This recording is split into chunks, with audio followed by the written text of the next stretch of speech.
What's up, honey love? What's up, girl? What's up, love, honey love? I see you. What you doing, Red Sonia? What's up, Sonia? Fat Mama Sonia. What's up, Fat Mama Sonia? What's up, Fat Mama Sonia? What's up, Mayday? Lord Mayday. What's up, boy?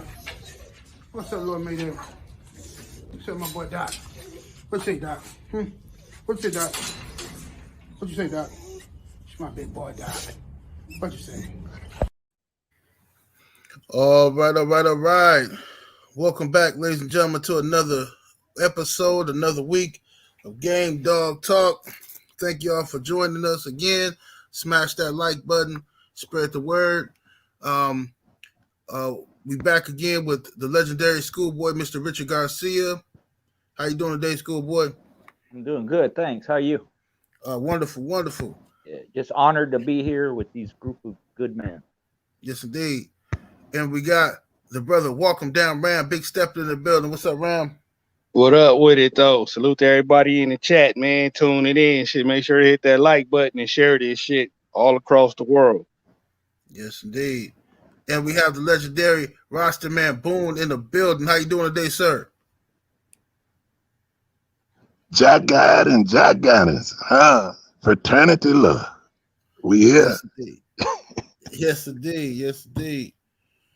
You know, so we're gonna get it started.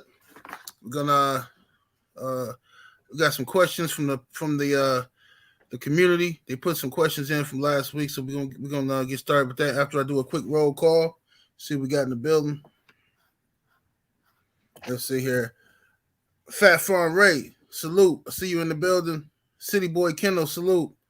Mike G, AJ, Dr.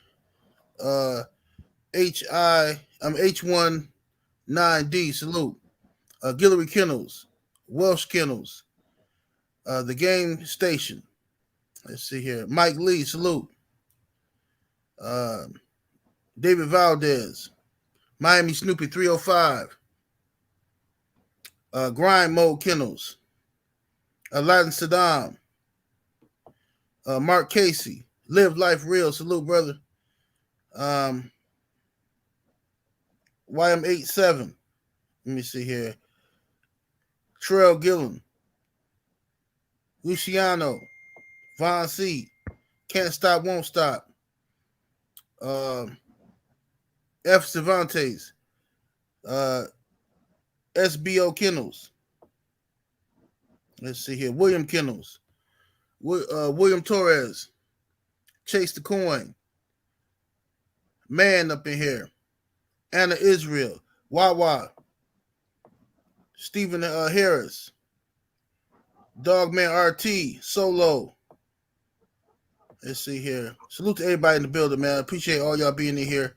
Salute to the Terminator in the super chat. Much love, much appreciation, man. He says, any advice on getting over the loss of a dog? Okay, man. Salute to everybody in the building. I see you in here, bank statements. Salute to everybody in here. If I missed everybody. All right, I guess we can start off with that. Salute to Stephen Lamontez Hawkins in the super chat. Much love, much appreciation, fam. Appreciate the love. Terminator says, any advice on getting over the loss of a dog? Got any advice for him, Mr. Garcia?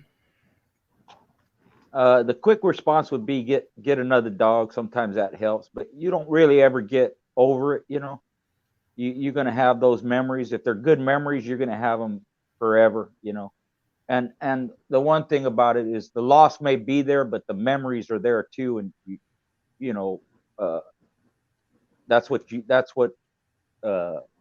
keeps that dog per se alive. You know, and you know. You're going to go through heartbreak. You're going to go through loss. It's going to hurt. You're going to lament over it. You know, sometimes being around other dogs help. No dog's going to replace that one, especially if it's a special one. But having other dogs around, you know, if you have something off of it, especially, you keep it going that way, you know. And that seems to help. But don't let it bother you to where it overwhelms you, you know. Those memories will keep it going. And it's just something we have to understand and accept, you know, even though it's hard. But I get it. I still have memories of my favorite dogs my wife hand raised, dogs we hand raised, dogs we competed with, loved, bred, raised, you know, all that. And you know, just like not the same as a family member, but similar, you know. You have good memories of family members that you lost or good friends, you know. You don't never forget them. I think that's a testament to the dog itself. Don't never forget it, you know. Right. Yes, indeed. Ram, what's your thoughts on that? Like Mr. Garcia just said, man, get another one. This shit suck, but you want these motherfuckers to be dead game, you gotta be too, man. That shit sucks. It's hard, you know, but we all lose a good dog, you know, be it too early or you got to enjoy him late in life. Either way, get another one. Hopefully he was able to breed the dog and, you know, his offspring will represent him the right way, and he might pop up again, you know, in the future through the proper breeding. But yeah, get another one, man. Shit. And keep getting them until you get another good one. Shit. Don't ever stop scratching. Indeed. Roster man, you have anything on that? Yeah, I believe that you know, animals are spiritual, you know, and because we are spiritual beings, once you have made that connection spiritually with that animal, it's everlasting. And you know, we have the fond memories like both brothers just said, but at the same time, we move on to further that journey of making that spiritual connection with the next one. And hopefully you had the same success or better. Yes, sir. Yes, sir. Well said. All right. Now, this is the first question from the people's requests. They say, when looking for a dog, would you rather have more of a bulldog phenotype or a terrier phenotype? What's the difference between the two? We'll start with you, Ram. Man, that's kind of a tricky question, you know, because if you got to just go one or the other, do you go the bulldog phenotype? But how long until you start getting too undershot and too bowled out in the front and all the bad traits? And if you go too terrier, you're going to shrink down in size, you know. But me personally, I would go with the terrier phenotype. You know, the terrier type dogs to me, you know, that display those traits got the finish, you know. So I would go with the terrier, even though I'll probably end up with small ass dogs like it was the fucking 1800s again. But I'd rather deal with that than having to correct, you know, too undershot, too bold, or too goddamn big. Okay. Mr. Garcia, what's your take on that? Well, the pit bull is compromised of both. You know, the bulldogs are English bred dogs, and the terrier type is the Irish type of dog. You know, there's a discrepancy over whether there's terrier in our breed or not. You know, I believe there is, because in Ireland back in the day they used what will become the fighting dog in ratting and hunting and all like that. And all dogs come from a mix of different dogs, even our breed. But the two main dogs in our blood is English and Irish. That's what made the American Pit Bull Terrier. And if you like the bulldoggy type more, you go heavier on that side. You know, you like the terrier type more, you know, which includes size, like Ram just said, you go with the Irish type, you know. But just like anything else, what made the breed better is mixing the two, you know. And there's some Welsh blood, you know, there's some Scottish blood in there, even Spanish blood. Some people say there's Indian blood, you know, like that. But what ended up being mostly of the breed is English and Irish, you know. So whichever type you preserve, you can kind of go that way. It's hard nowadays to go that way. You're just going with basically body structure and build and stuff like that, because the breed as it stands today has both in them, regardless of whichever way you go. Even going back, if you want to go Colby Lightner or Tudor Lightner, Tudor Corcoran, Colby Corcoran, you know, whatever it is, you know, going way back, you know, Sammy's blood was more the Irish dogs. Even that back then, they incorporated the English stuff or made their crosses. And Colby had more of the English type dogs. He incorporated the Irish breed, you know. Lightner had more of the Irish dogs, and Corcoran did too, and they incorporated some English blood. So it's just natural for the dogs today to have all that in them. So there's a mix in it today. It'd just be your preference, what type of build you like or traits you like, you know, you go with that. You know, I prefer a mix of both. And I was going to have some heavier on one side and heavier on the other throughout. You know, if you follow the traits, you're going to get both. And that's what you should do anyways. Like Bach was saying last week, you know, something I didn't mention, but you follow the traits. Wherever they take you, whatever you like, that's what you go with. And in doing that, you're going to have both regardless. So that's my take on it. Yes, indeed. Yes, indeed.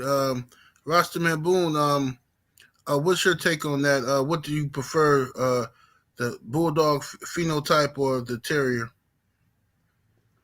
Well, I prefer what's been created, the pit bull. Right. And but the Terrier was bred to be a fierce dog, and with those traits, I think that's what we all be looking for, that fierce dog that want to be there all night and finish. And that's what the Terriers, you know, the Bull Terriers was bred to do, you know. And so then, you know, the American Pit Bull is crossed up with both the English Bulldog and the Bull Terrier, which I think makes for a dead game dog. You know, then you got the Staffordshire, you know, you got all different type of mix with the Terrier that has created what we call pit bulls and bulldogs today. And if you look at the universe from every part of the world, you see what we see at home and other places. And that's the beauty of it, and the strength of the fraternity is, you know, brothers keep breeding it so we can, you know, keep repeating it and keep getting the same thing and get better, and, you know, just continue on. Yes, sir. Yes, sir. Yeah, I would prefer a mix of both. I think that what's I mean, like everybody on the panel already stated, you're gonna get you know, some dogs that have more of the Bulldog phenotype, some of them have more of the Terrier. Like, you know, the dogs I got, one of them is just, you know, that you can swear this bitch is all fucking Terrier. You know what I mean? This bitch is just fucking, you know what I mean? You can see it all in her attitude, but I like it. I like the shit, you know what I'm saying? You know, but yeah, I think the American Pit Bull Terrier has the perfect balance of both. I don't really prefer a certain look in the dogs. I just, you know me, I really more so care about their performance. Let me see here. Salute to Can't Stop, Won't Stop in the super chat. Much love, much appreciation. Family says, bruh Boone, bless us with some Butch Fox stories. He says, what set him apart from others? What made him special to you? Butch, I was a young boy when I met Butch, and Butch was a guy that worked at the Miller Brewery, and he was one of the top dogs over there. And real humble brother, you know, drag race cars and had some quality bulldogs. And he used to tell me, he said, you can't buy a better dog than I can breed. You know, we would laugh about that. I said, I'm gonna try your ass, you know. Yeah, he said, go get what you want. Go get what you want and come on back. I said, I'll be right back. Give me about an hour. I get back. I had went and bought a dog from Miss Lopez. I ain't talking about the daughter. I'm talking about the mama. Not Patsy, but the mother. And Mr. Lopez had just passed, and Butch and his brother used to deal with Mr. Lopez. So I bought a dog from her, and I brought the dog back. I said, well, I named him Copper John. Well, that's what Miss Lopez named him, Copper John. That was the paper said. So I brought him back, and I had looked at him, and boy, he did real good. So I took him over to Butch, and Butch put Lady Stone father on him. And man, I had never seen a dog crush a dog skull like that. That really tripped me out. I had never seen that before, and I was like, wow. And so I was like, darn, you know. So after a while, you know, we started playing basketball, and like, damn, this dude can shoot the damn ball. You know what I mean? Man was automatic with a jump shot. I'm talking about wicked, man. I'm like, man, this dude, you know, he at the brewery, he got the Bulldogs, he riding sports cars, but he real humble. He ain't flashy, he ain't talking loud. He real soft, you know, soft spoken. You know what I mean? Right. I was like, man, I want to have some of them dogs. I said, man, can I get some of them dogs? He said, let me breed some. And then I finally got some. And man, I remember before he died, he was, you know, Butch had cancer. He had caught cancer early. And matter of fact, we was out there playing basketball. You know, we had to choose teams. And man, Butch, you know, he knocking it down. And he take a jump shot, and then he like, damn, my back hurt. So he said, y'all keep playing, man. I'm going in the house. So he went on in the house. So we kept playing and stuff. So like, yo, is he all right? He said, he in the bed, you know. So the next thing you know, he went to the hospital, and then that's when that cancer episode took effect. And man, it really hurt me, man, because this dude was so cool, man. You know, it's like you had your own father. I was fortunate enough to have my father in the household with me. You know, my father and my mother, and I thank them for that. You know what I mean? Because everybody don't be that fortunate. But this guy, you know, he took care of his family and his brothers and his family members, and you know, he just looked out. I was like, yeah, man, this the vibe I want to deal with. You know, I want to be like this. And so, but anyway, as he was dying of cancer, you know, he called me one day. He was like, listen, man. He said, I want you to come and get me and take me to all the people's house, man, with the Bulldogs. I was like, I said, man, what you think your wife gonna say? Man, don't worry about that, man. Come on and get me, man.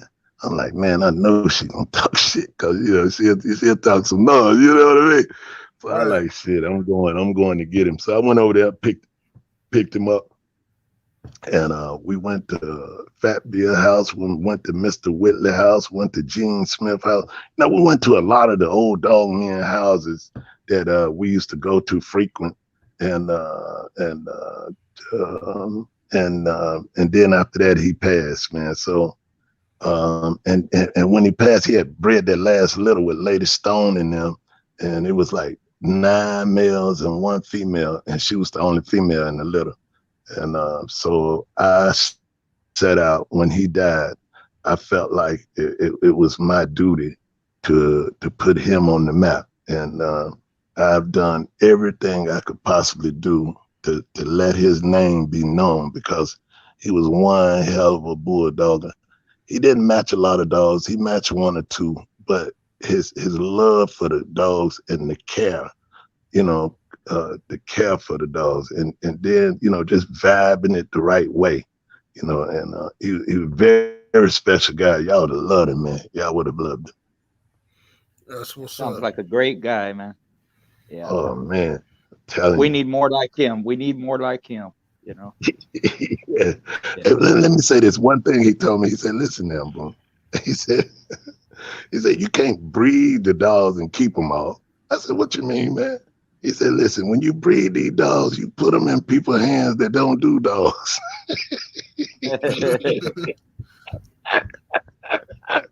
He said, if you ever need to go get something back, you got them. Right. That's good advice. Hey, I followed that philosophy for many years. Yeah. Yeah, y'all can move on. Go ahead and move on, bro. Yes, indeed. Yeah, salute to old Mr. Fox, man. Yes, Rest that's in right. peace to him. And the next question we had was when doing direct breeding or direct inbreeding, have better results come from breeding two dogs of the same phenotype or different? This is similar to the first question about phenotypes. What's your thoughts on that, Ram? I can only go off, what I've done, and I say the dog in my picture right now, Champion O-Dog, he was more of a Bulldog phenotype, and his littermate sister, Rogue, was more of a Terrier phenotype. Bred them together, and they produced some champions. Same with breeding her to, her belly mate brother Buckshot. It all worked out because they was both a Bulldog type phenotype dogs. They was big like JOCKO and shit like that. Big bones, big head, nice chunky muzzle, bit real hard, nice big healthy lungs, damn near perfect conformation. O-Dog was a little tad bit undershot, but breeding him right back to his littermate sister corrected all of that. So I don't know. I just off been my experience when I did it, I had success with it. That's all I can speak on is what I've done. Yes, indeed. What do you say, Mr. Garcia? Yeah, I never either didn't pay that much attention, or I didn't, back in the day we didn't, phenotype and genotype wasn't a popular thing, which is good now. They study more into it and go into it more. I followed the traits. I did like a certain type, build, this and that, but I just followed the traits wherever they led me, and what I was looking for is consistency, and then improving on that. Some people will get something they lack, and add it, which is one way to do it. But you want to get to the point where you're adding stuff that you already have, but you're making that better. Sometimes when you add something that lack, it can throw it off. You're going to get something. It's like anything else. Sometimes when you add something good, you lose something too. So when you get to the point where you have that consistency, you want to keep that going. You want to improve on that, and improvement could be for me was having more dogs in the litter turn out than not, rather than having one or two, out of 8 that work out and 6 don't. You try to get to the point where you have 6 work out and 2 don't, and then you follow those dogs. If those are the ones that proven to retain the traits and be the better athletes, better performers, and plus you have the higher percentage litters, then that's what I followed. You're going to make all kinds of breeding. Some ain't going to work out. Some are going to work out better than others, less than others. But I try to follow the ones that worked out the best. And as far as phenotype and genotype go, I really didn't understand it back then. I still don't really. I kind of know what it means, but they're more into that now. So maybe somebody more current would be able to ask that. But that's kind of what I did. That's how I went with it. Yes, indeed. Mr. Boone, what's your take on that, roster man, about the phenotypes when breeding? I think, because of the mix, you're going to get a little more one way, a little less one the other way, or both the same way. And the key is getting that one that's going to, I would love to have is that fierce one. You know what I mean? Whether he looked like the terrier or the American pit bull, as long as he's fierce, that's what I would love to see. And when you make different breedings, you're gonna get some, you know, that's gonna be good. You're gonna get some that's not. And the only way you can tell how the litter gonna be is being able to keep them or being able to keep up with all of them to be able to see, you know, what's been created. Yes, indeed. Yes, indeed. All right. Let me see here. Next question. What's up, Dr. Hood? I just realized that was you in the chat. Salute Dr. Hood in the chat. Let's see here. Next question. Can you teach a dog to be a finisher? We go backwards. Rastaman Boone, can you teach a dog to be a finisher? Oh, yes. And I know a lot of people say I'm crazy, but I've been able to do it. Matter of fact, I'll give you a little story. I had a dog named Sonny, and we rode him about 3-4 times. He quit every time. He get bit down, he just stand there and look at the dog. He would never move. He just stand there. And but if you let that dog go on him, he'll engage with him, but he wouldn't run to him. So after about the 4th time that he had quit, I rode him, and then he dropped the dog. I was like, damn. He dropped the dog that was biting him down. I couldn't believe it. I'm like, shocked. So I said, well, shit, let me pull him back, see what he gonna do. Man, that motherfucker was screaming. I said, this son bitch done quit 4 times. So I said, well, let's see how many times he'll scratch. So we let him run about 15.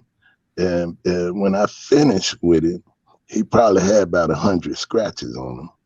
And so a boy named Burpo called me out of Alabama. He said, look, man, I need a good dog. I said, well, I've been rolling the hell out of this dog. I was trying to make him quit again, but he quit 4 times in a row, but he wouldn't quit no more. And I kept rolling him, you know, but he wouldn't quit. So I said, I tell you what, man. I said, I got one that I done rolled the shit out of him now. I said, but I think you're gonna have to kill him. He said, well, man, I'll take him. So I didn't know that they was gonna match him into Grand Champion Hugo. They didn't even know it. So they done hooked him up into the match. And next thing you know, they in the pit with Grand Champion Hugo. And so they say Hugo started out beating the hell out of him, but I already know you ain't, you know, just beating him up wasn't enough. You had to take him out, because once I got him going, man, you couldn't cut him off. And old Hugo, you know, it didn't kill him, and he come up and took Hugo out. And after he won, then everybody was screaming, fluff rubbed and all that. That's bullshit. Hugo whooped his ass. That dog took that ass whooping and came back and finished Hugo. So now some people say you can't teach a dog to finish. Well, that was one dog that quit 4 times and then went into Grand Champion Hugo and killed him and finished. Damn. So yes, it can be. All right. Mr. Garcia, what's your take on that? Yeah, kind of along the lines of what Mr. Rosterman said. You know, it's, in my mind, it's bringing out what the dog has in them. And a lot of it is the relationship you have with the dog, you know. And the, you know, some people say you can't teach dogs stuff. That's not true. It's all your interpretation, you know.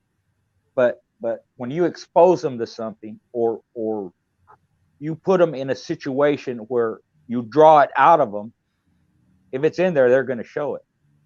And that's why, like the Rosterman was saying, you know, he quit 4 times and he come out. Well, what was the difference? You could say it's maturity. You could say it's the conditions you put him under. Maybe he got fed up with it. Maybe his love for Rosterman, whatever it is, you know, if it's in there, you can bring it out. And sometimes it takes a while, you know, like we were talking the other day, it's the maturity of the dogs has a lot to do with it. You know, you see a lot of dogs that are young and they quit, and then, you know, you hear about them, Rascal and several other ones. And then when they grow up, they don't. So my take on is, if it's in there, it's your responsibility to learn how to bring it out of them. And you can do that in a lot of different ways, you know, and if it is in there, it'll come out. It'll come out, you know. It's just like young dogs. Sometimes they don't do this, they don't do that. They look at cats and chickens, they don't do shit. And then something clicks in their head, or you bring it out by exposing them to that situation, they kill whatever you put in front of them. They just, it comes out. But whether it's taught, whether they learned it, whether you brought it out, whatever it is, if it's in there, at some point it will come out. Yes, indeed. Yes, indeed. Welcome down, Ryan. Big Steppin'. What's your thoughts on it, bro? Yeah. Excuse me, I was just dabbing. I gotta totally agree though. I had a good wild side dog. He was about an 8 all the way across the board, schooling him out, and for his final schooling, I put him on some of our old dog shit, and I ain't even going front. I was lightweight, ain't want to do it, but I was like, if you could, even stay alive with this motherfucker long enough, you gonna be worth something. So I go do it and shit. And the one that we put on him, he trying to kill him. And mind you, like, this dog fully schooled out. He didn't, got it in the back end, all of that shit before, and I get him out of there. But he never went for no finishing shit until the old dog shit was, it was actually off of Buckshot, old dog's brother, champion Buckshot. Started fucking trying to kill him, like really hitting him in the back end, in the kidneys, in the guts, hitting him hard in the throat, the old dog way, all that good old shit. And that motherfucker, he was smart enough to pick it up. And once he started, defending that shit, he started doing it. And he never had done that before. And he went on to, show that. And not only show that, but he produced it in the one time I bred him. He didn't show none of that shit before he got put on some shit that was really on his ass. So, yeah, I got to agree with both OG Schoolboy and OG Mr. Boom. Yes, you can. Yes, indeed. Yes, indeed. Right. Let's Sometimes see here. sometimes they just got to get pissed off, It's like this here. Dogs are creatures of habit. And if they see another dog do something long enough, they'll start doing it. Yes, indeed. Very true. Yes, indeed. All right. Let's see here. We got another question. Has there ever been any grudge matches, rematches in history? That's interesting. I want to know this one myself. Mr. Garcia, let's start with you on that one. Yeah, there have, and probably more that I can remember. Two that I wasn't personally involved or didn't see them, but just following their careers. One was Champion Mag, and damn, I forget the other one. But anyways, the one name that I can't remember, his record was like 7 wins and 5 losses.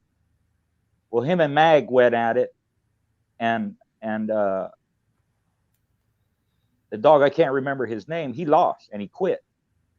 Well, they did a rematch, and Mag, the second one, Mag ended up losing and quitting too. Wow. So that's one. Another one was I think it was Champion Killer, and I think he was off a Grand Champion Snake and a Soros bit. If I'm mistaken on the dog, the scenario was the same. They go at it, and it went 2 hours and 17 minutes, right? And one dog won. Same scenario. They go at it again. They have a rematch. Go at it again. Second time, the other dog lost, and if I'm not mistaken, man, it went the same 2 hours and 17, or real close to that time, almost the same exact time. So those are two that I remember from back in the day that were rematches, where one dog won the first time, one dog, that same dog lost the second time. And then Grand Champion Queen of Hearts, she beat the same dog twice. And apparently, according to what I heard, people I've talked to, it was a hard fight for Queen. And the bitch they used on her was a smaller bit, like a 34. But she went up to 38 for Queen. And she lost under an hour. And the second time she lost again, but she did better, I guess, time-wise and ability-wise the second time. But I know Queen had a rematch with the same dog she had beaten before. I forgot the dog's name, man. My mind is going, back in the day, this be clicking off my brain, I remember the time, dates, and names of the people, dogs. But I know Queen had that rematch with one female. maybe Mr. Boone would remember that better than me. All right, let's go to Mr. Boone. Any experience with that? Have you ever seen rematches in the dog game? Talking historically, of course. Yeah, I've been a part of a couple of them where you know how sometimes you offer your hand to people you think that's gonna be good for your team, and then they get around people because I've never been that kind of guy trying to flash money and all that, or I ain't never been like that, but they'll get around people and then they start getting other ideas. And so then they start thinking because they got money, they know dogs. Well, people like me, Schoolboy, and my brother, we want to see them when we was in that market, you know what I mean? I mean, back in the day, Right. Especially they know what they doing. They just got a lot of money. They don't know what they doing, Right. you know what I'm saying? Right. And so I'm trying to, keep him humble and tell him this. And so they say, well, we got one, we'll get on you. I'm like, what? I'm like, come on, man, for real? Yeah. That's what I tell you what, I'm gonna do y'all a favor. I said, I'm gonna put one on y'all that ain't got no teeth. Oh, no, I know you ain't gonna do that. If you do that, we gonna kill you. I said, well, guess what? I'm gonna show you his mouth when we get there. And so we did. And I opened his mouth before everything happened because I didn't want nobody to say I was lying. You know what I mean? I said, look at here. He ain't got no teeth. And everybody like, oh, and so now the bet's up, boy. They betting hard the other way, right? And so about an hour and 30 later, they were stretched out and we got our shoulder broken, all that. You know what I mean? We got broke up doing the job. You know what I mean?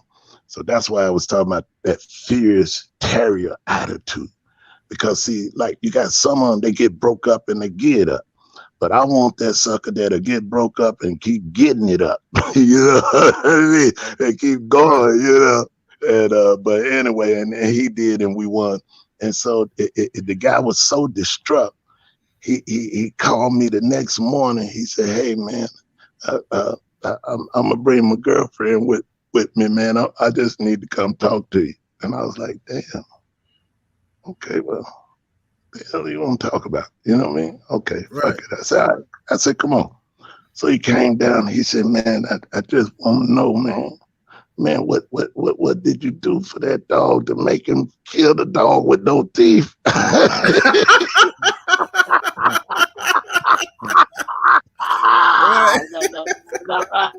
Hey, Rocket Flint. I'm like, damn, I know he ain't come all the way down here to ask me that shit. You changed that man's life, bro. He had to bring a witness. So when he told the story, he didn't know I ain't lying. That's my girl. That's it. Bro, that shit was so crazy. I was like, damn. And then that's when I felt bad. I really did, man, because I didn't know he was going to be so distraught. And I felt bad because that ain't what I wanted to do. I didn't want, I just wanted to whoop the dog. I wanted to show him that just because they had money, that didn't make them know nothing. Right. You see what I'm saying? And so I proved the point, but I did feel bad afterwards. I ain't gonna lie, man, because I didn't intend to see him, in that mode. Okay, so he went, but he took the dog. He brought another dog on him. Yeah, well, the dog that they brought, I put the matter of fact, it was a brother to Irish Jerry, stud dog, the John Henry dog. I think he won 2 or 3. The dog name was John Henry, and my little crazy red number 2 just sunk him. And Fat Bill was walking around the whole time. He'll scratch all night. He'll scratch all night. I done put him on Fat Bill a couple times. Right. And Fat Bill, he'll scratch all night. And I mean, he got his front shoulder broke. I mean, you know what I mean? But when he had his teeth, Oh man, he bite him in two. Oh, he could bite, man. But he would fight crazy. He would fight his chain all night, man. I mean, all through the night I hear him all night long, man. And when they got to talking that noise, I was laying in the bed and I was trying to figure out what dog, because they said he was at 39 pounds. I was trying to figure out what dog could I put on him, because I didn't have no 39-pound male at the time. But he was about a 36, 30, 35, 36. I said, hell, I use him. Just bring him up.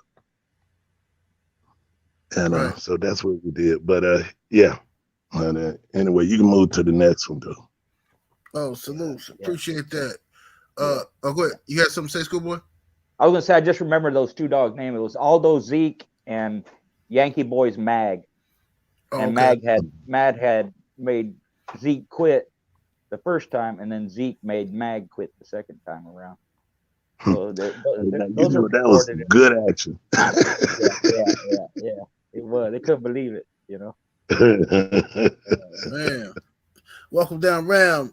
You ever seen or heard of grudge matches and rematches?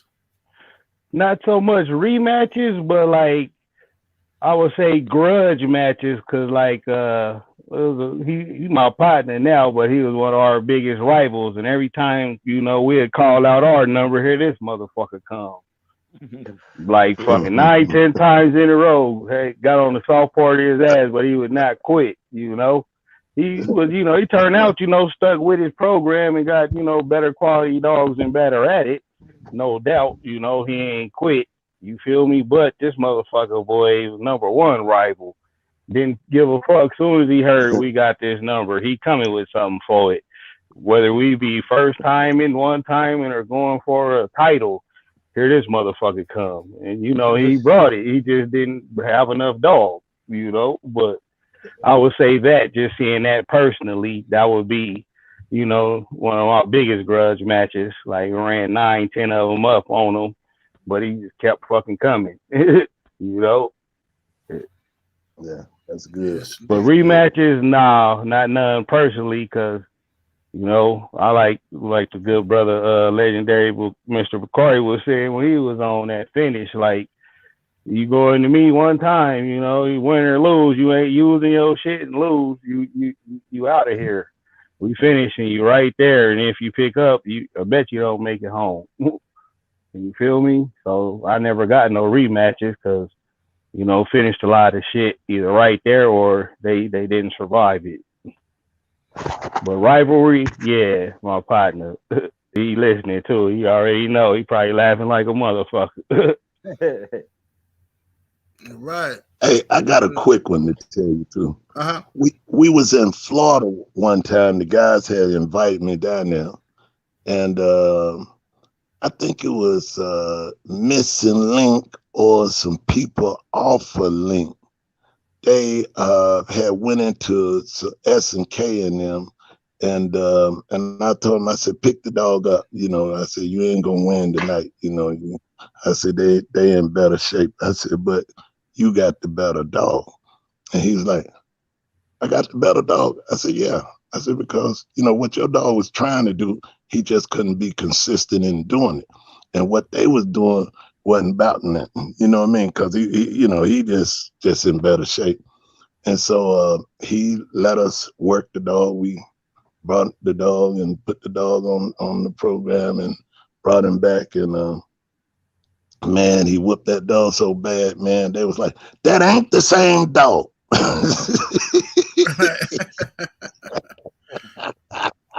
I'm like, what? Yeah, it is the same. No, it ain't. That ain't the same dog.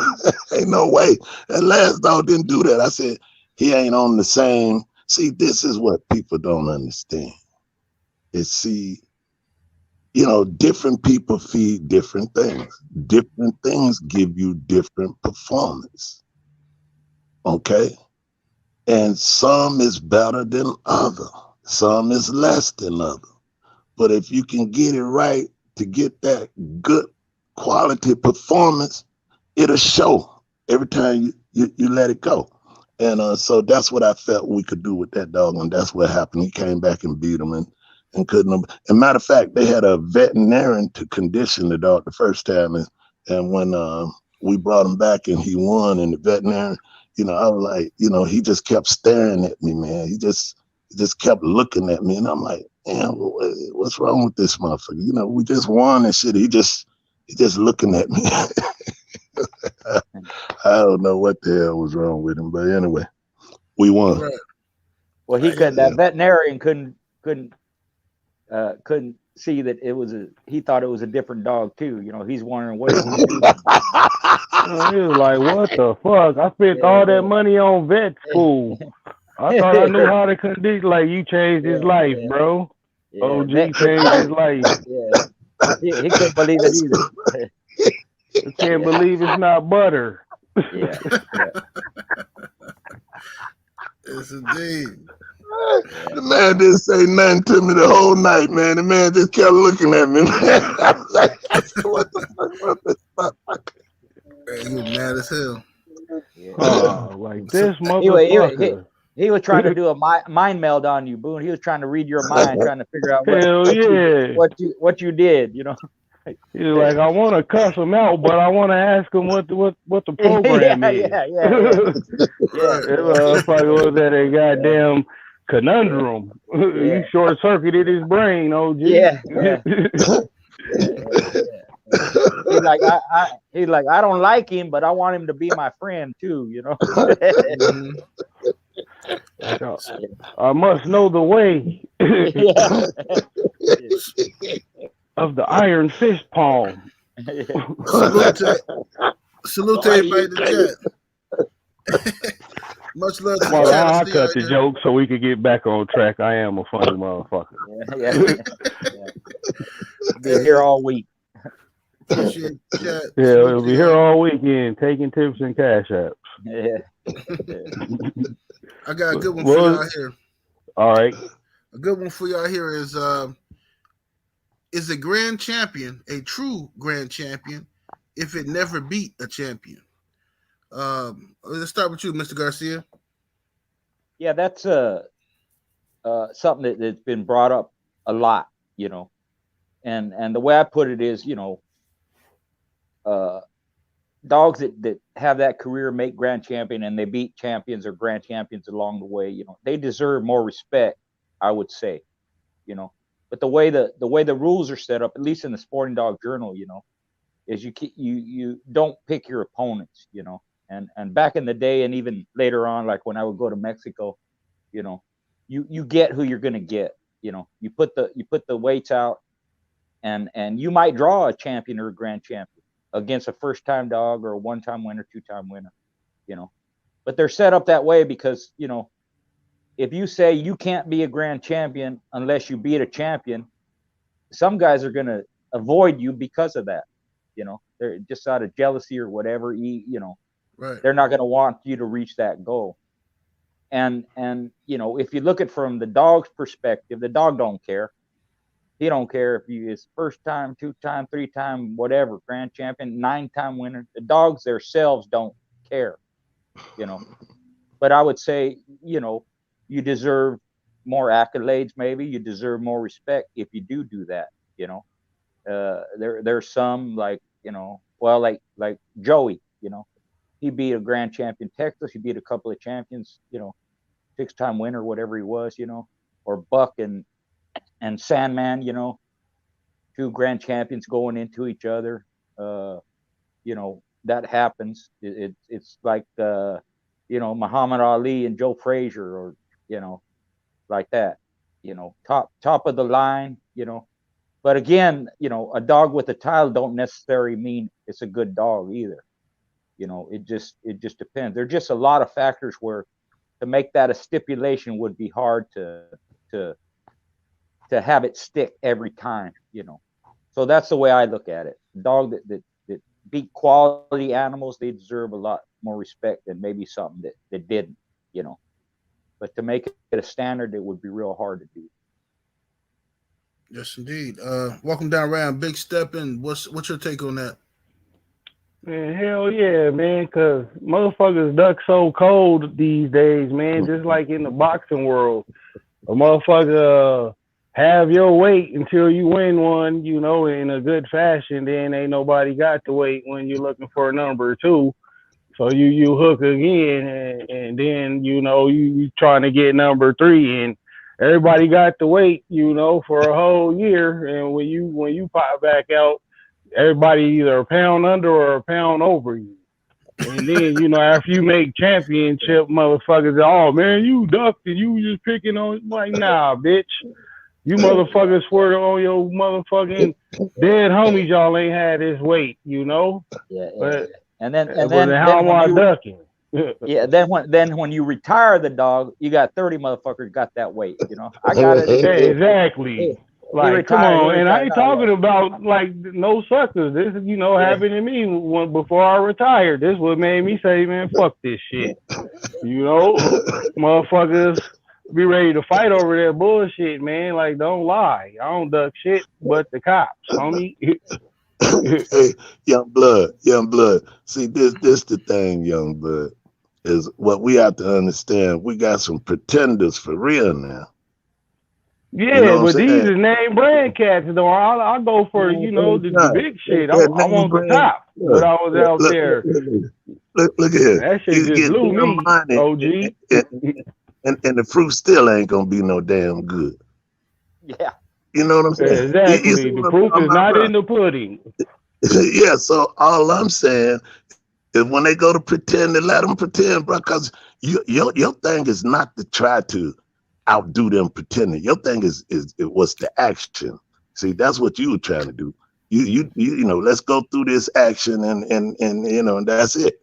You know, we ain't got to talk about it, none of that. Just go through the action.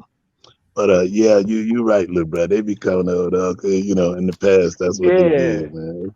Man, that shit pissed me off, man. Like, that's girl shit, bro. Be a man about it. Say you ain't want no smoke.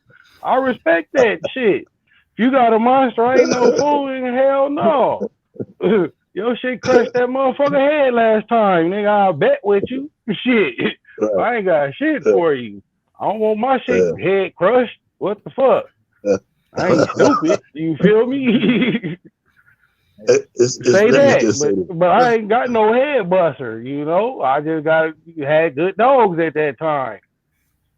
Let's do them. Just like when we went into Havana Chico and Havana Danny, they had a great dog.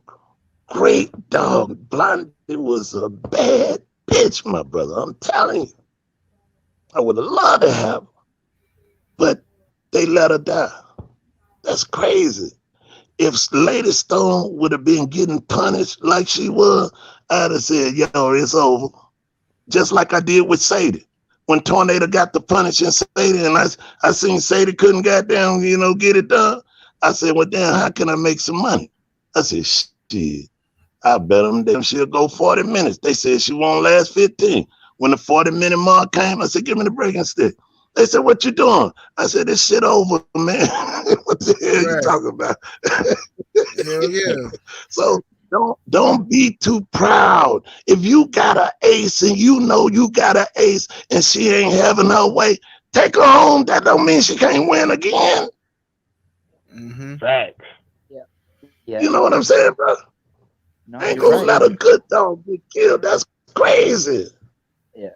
Don't make sense, man. But that was a bad bitch they had. I'm telling you, that bitch was bad. But go ahead. I'm sorry, man. No, Brother Boone, I want your opinion on it too. What's your take on champion? Is a grand champion a true grand champion if he never faced a champion? Well, you know, I think a while back they put it, you had to be the champion to become a grand champion. I think. Is that right, Schoolboy? In the journal, the sporting dog journal, it's been a while. No, not unless it's, you know, after Jack Kelly retired. I don't think he ever had that rule. You know. Okay. Yeah. I thought his stipulation was his stipulation was, you know, condition match rules, a referee, a weight, you know, like that, you know. And I think he was, you know, people asked him about it, but I don't recall him ever making a change. making it a rule. And if anybody has the old Book of Champions and all that, in the beginning of each book, he'll has the rules stipulated about you know, ROM, champion, grand champion, and all that. So unless I'm mistaken, you know, somebody can go back and look and see if it did change. I don't think it did. You know, maybe in other magazines, I think in other magazines they had that stipulation.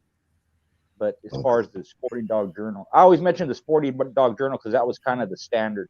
You know, it was around the longest. It was the most consistent.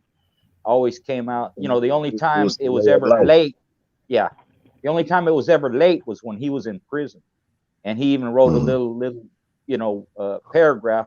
I apologize for it being late, you know, but that's the only time. He never missed an issue from 1972 to the year 2000, I think, you know, something like that.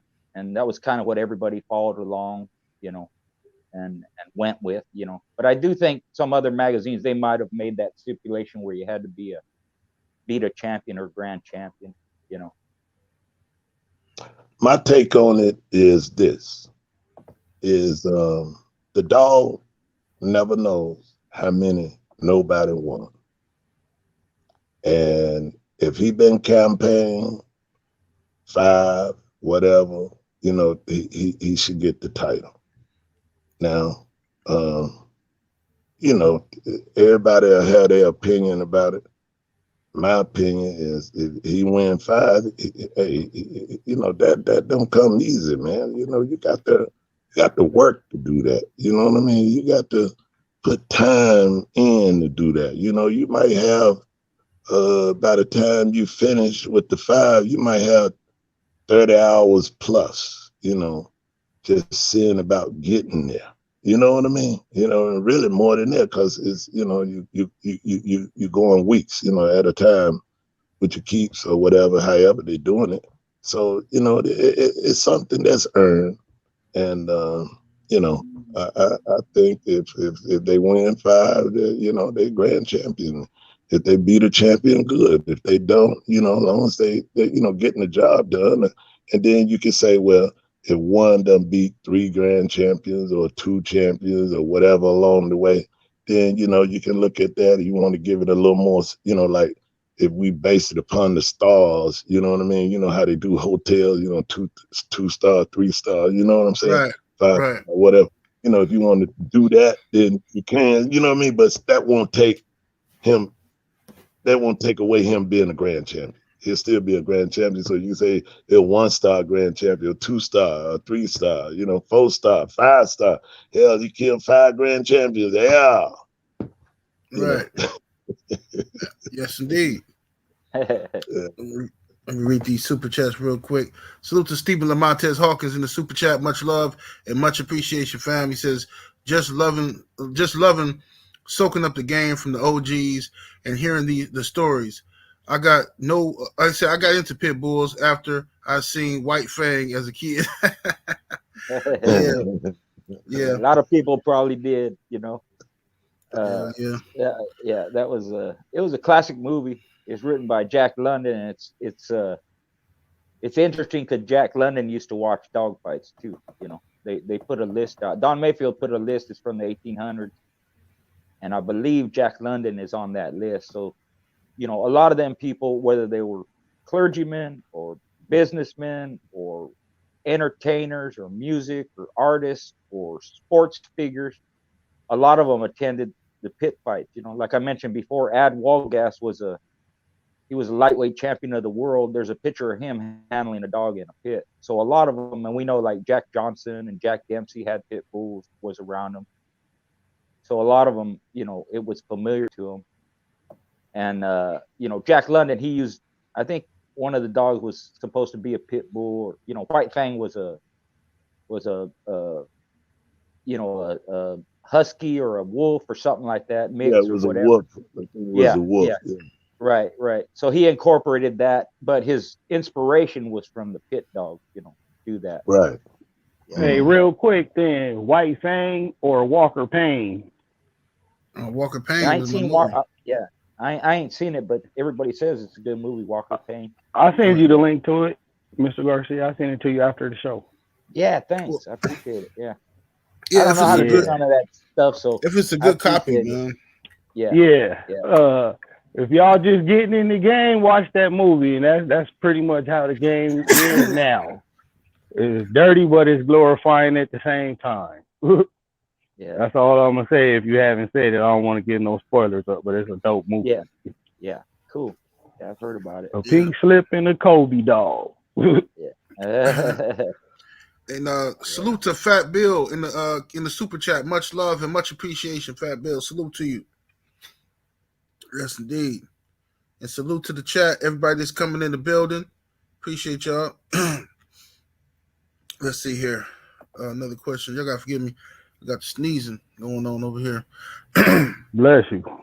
Appreciate it. Say, in the panel's opinion, do you think the rumors of REDBOY being paper hung are true? Being that there are so many similar characteristics between the old family Red Nose and the REDBOY dogs. We can start with you, Ram. What you say? Man, ain't no fucking telling, bro. But I don't know. You only see those characteristics in the red nose dogs. But then, like, if you look at Boomer Jr., he look more like, he got the Kobe splotch pattern, but he's just a red nose dog. White with the patches. But, some dogs throw pure REDBOY with the brindle shit. Like, Tent had the dog that was like that, all brindle, So, ain't no telling, bro. Really, shit. I wasn't there for it.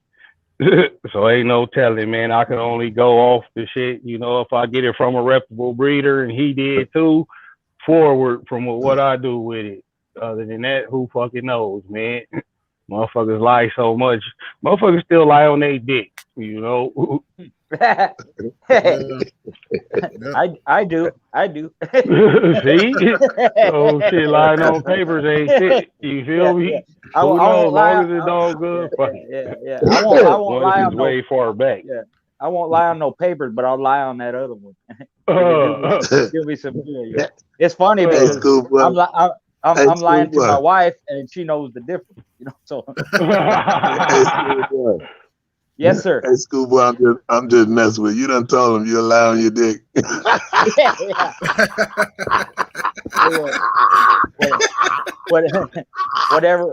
Whatever gets me in, if you know what I mean. Oh yeah, shit. My dick bigger than John Holmes. That shit ain't down to my socks. I can't even wear long socks. I gotta wear footies. Yeah.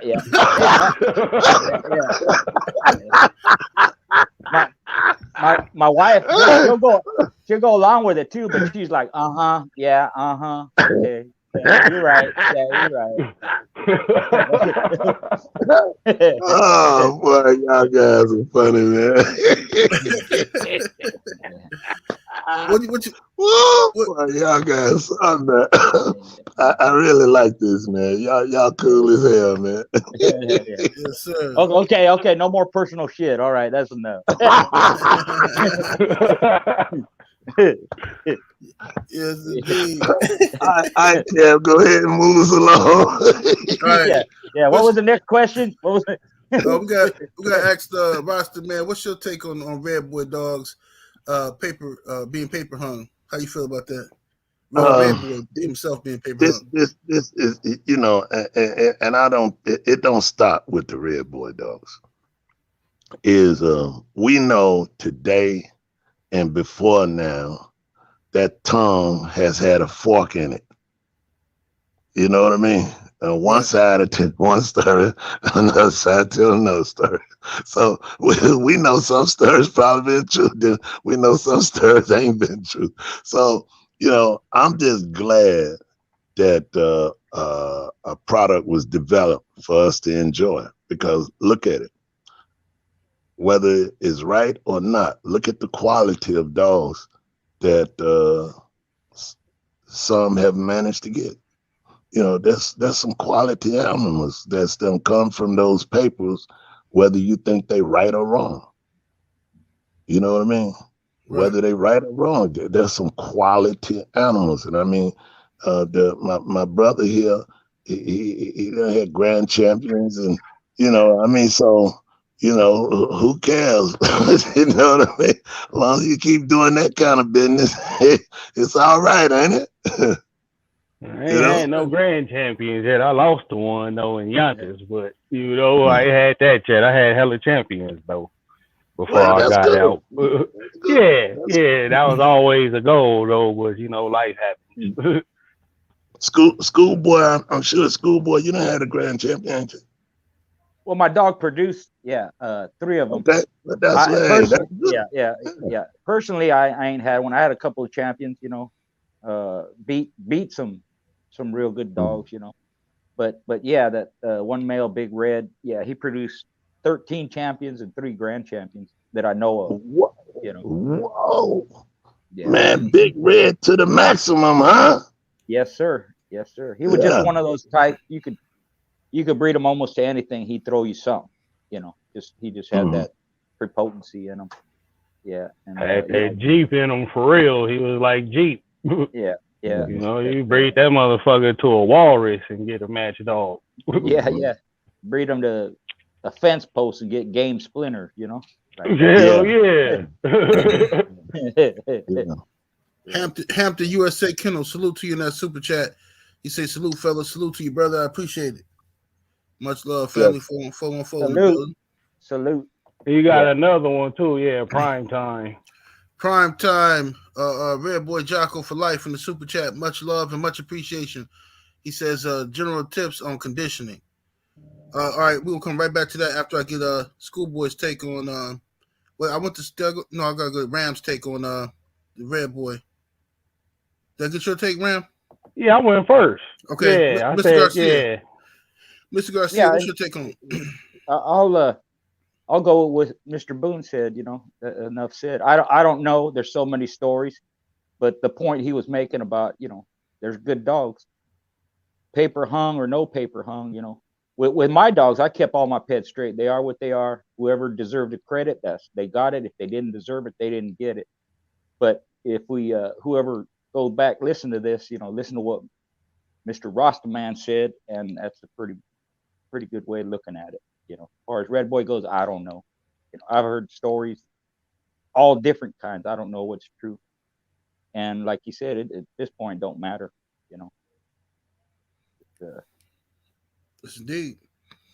If they produce them, I always wonder why people are fascinated by going back in time and figuring out if a dog way back then was paper hung or not. Like, I would be more concerned about if the dog I got in my yard is paper hung than the dog way back then. Like, I mean, the dog he produced, that's all that matters. It don't matter what it was. I mean, it's not gonna change nothing. If you found out Red Boy was half Doberman Pinscher, you wouldn't throw your Red Boy dogs away if they working.